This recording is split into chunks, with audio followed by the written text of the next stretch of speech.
মোরে জীবনের কর্ম সুখ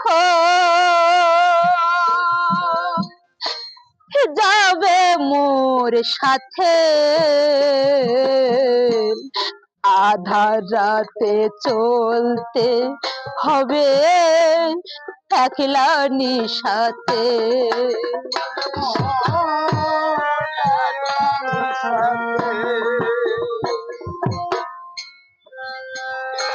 আমি পড়ি আমার বিপাকে,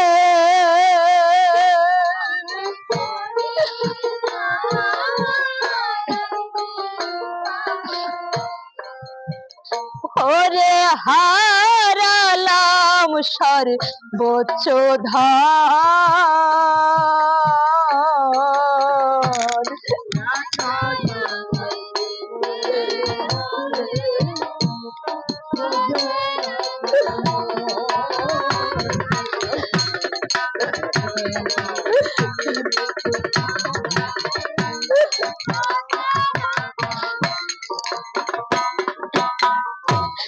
রসিক বহলে বিশ্ব ভরা,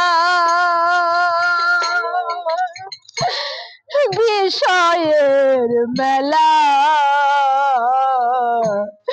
এরই মাঝে ডুবে যাবে কবে আমার জীবনের বেলা।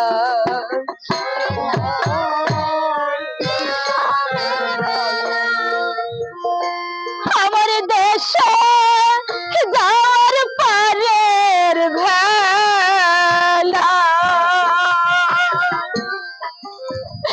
আমার দেশে যার পারের ভেলা, ওই না ভরসা শ্রী গুরুর চরণ।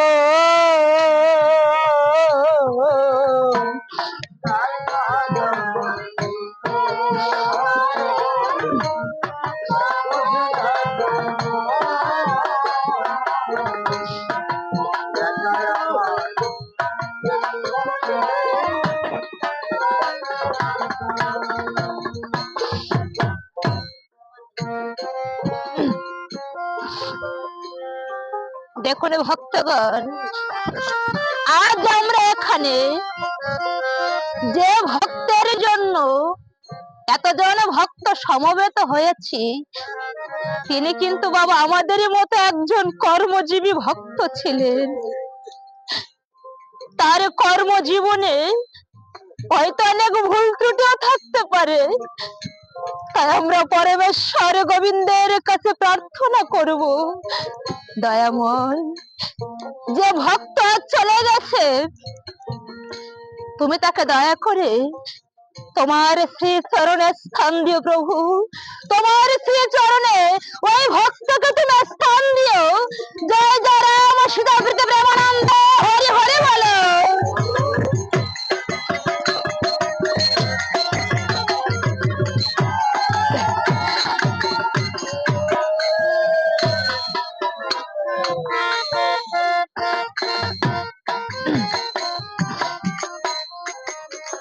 শ্রী ভক্ত মন্ডলী, আমার 3টে পালা সেট হয়েছে, অশ্বমেধ যজ্ঞ, লক্ষণের শক্তিশীল আর জ্ঞাতি ভোজন। এবার আপনারা যেটা বলবেন আমি সেইটাই শুরু করব। লক্ষণের শক্তিশীল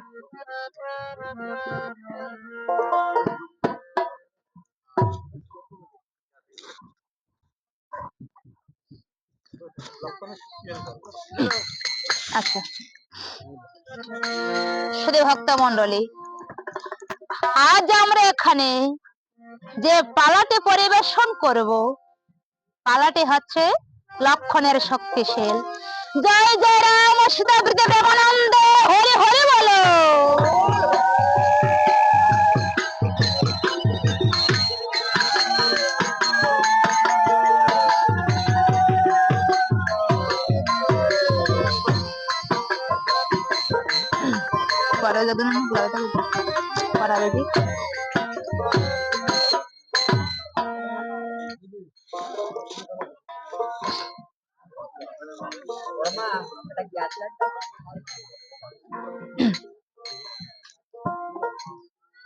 নিকুম্ভিলা যজ্ঞাগারে ইন্দ্রজিৎ প্রাণে মরে। এ কথা জানিল দেবগণে, বিভীষণ করে ফন্দি, দেখাইল ওই পথের সন্ধি। ইন্দ্রজিৎকে মারিতে লক্ষণে। ইন্দ্রজিৎ মরে প্রাণে, বার্তা পেল দশাননে। ভগবানের সমাচার ছিল রাজা সিংহাসনে। নিদারুণ বার্তা শুনে মূর্ছা হয়ে পড়ে লঙ্কেশ্বর। নিকুম্ভিলা যজ্ঞাগারে ইন্দ্রজিৎ আজ যজ্ঞের কার্যে রত। এমন সময় বিভীষণ ওই লক্ষণকে সঙ্গে করে অতি গোপনে তস্করণ্যে প্রবেশ করে নিরস্ত্র ইন্দ্রজিৎকে যে অন্যায় ভাবে লক্ষণের দ্বারা তাকে হত্যা করে। এদিকে রাজা দশানন আমার পাত্র মিত্র গণদেরকে নিয়ে সভা করে এক স্থানে বসে আছে। এমন সময় ভগ্নদূত হন্তদন্ত হয়ে ও রাজার নিকটে প্রবেশ করেছে। এবার ভগ্নদূতের আগমনের ভাবমূর্তি লক্ষ্য করে রাবণ বলছে, কি ব্যাপার, কি ব্যাপার ভগ্নদূত, তুমি এমন ভাবে কি খবর নিয়ে এসেছো?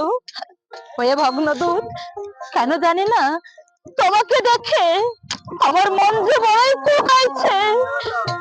বলো বলো ভগ্নদূত, কোনো খারাপ খবর নয় তো?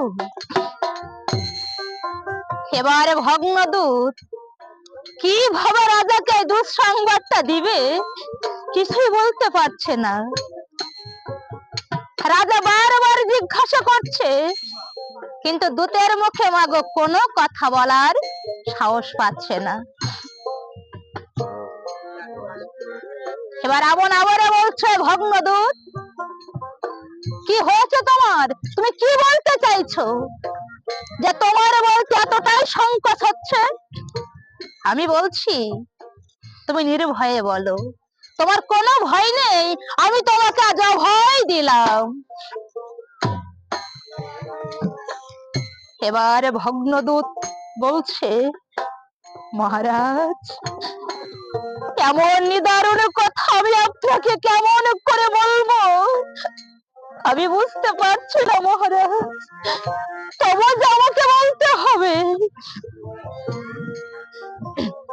তাই বলছি মহারাজ, তব পুত্র ইন্দ্রজিৎ। রাবণ বলছে, ইন্দ্রজিৎ? হ্যাঁ মহারাজ, আপনার ইন্দ্রজিৎ যার নেই মহারাজ। এবার রাবণ বলছে, কেন, কি হয়েছে আমার ইন্দ্রজিতের?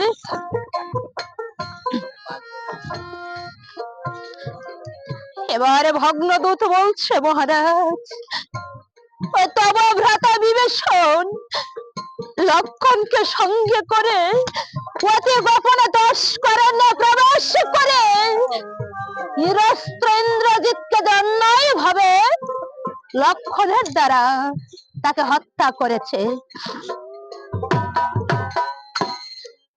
এবার রাবণ রাজা পুত্রের মৃত্যু সংবাদ শুনে উন্মত্ত পাগলের মতো ছুটে বেড়াচ্ছে আর বলছে, রে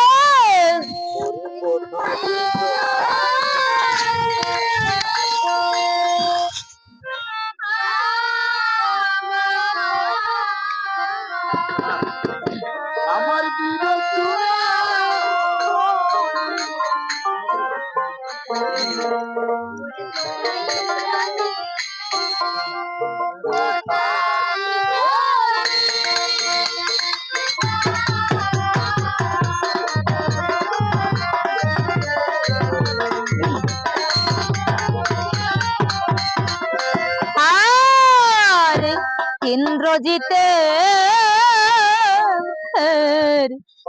নিধন বার্তা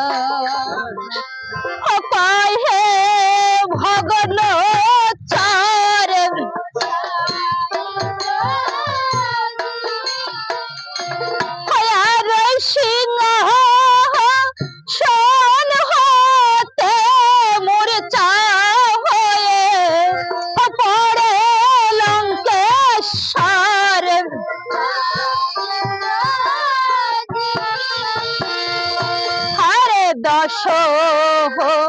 মুন্ড ভূমে পড়ে গড়া গহরি যায়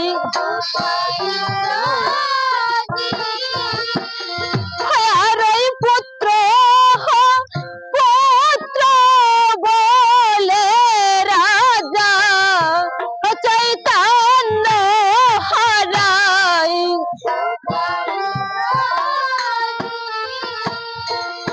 হরে রাজা হরে ও দুর্দশা হেরি পাত্র মিত্র আসি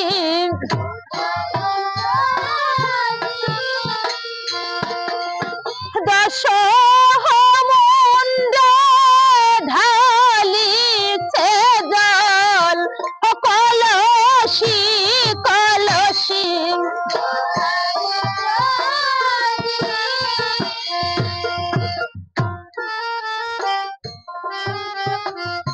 রাজার দুর্দশা হেরি পাত্র মিত্র গণেশে রাজার মাথায় জল ঢালছে অনেকক্ষণ পর রাজা জ্ঞান ফিরে পেয়ে পুত্র সুখে উন্মত্ত পাগলের মতো ছুটে বেড়াচ্ছে আর বলছে রে ওরে দুষ্ট বিভীষণ আমার প্রতি তোর এতটাই ক্রোধ শেষে কিনা তুই আমার পুত্র ইন্দ্রজিৎকে হত্যা করে পুত্র হত্যার আগুন জ্বলে প্রতিশোধ নিয়েছিস তবে তুই কি ভেবেছিস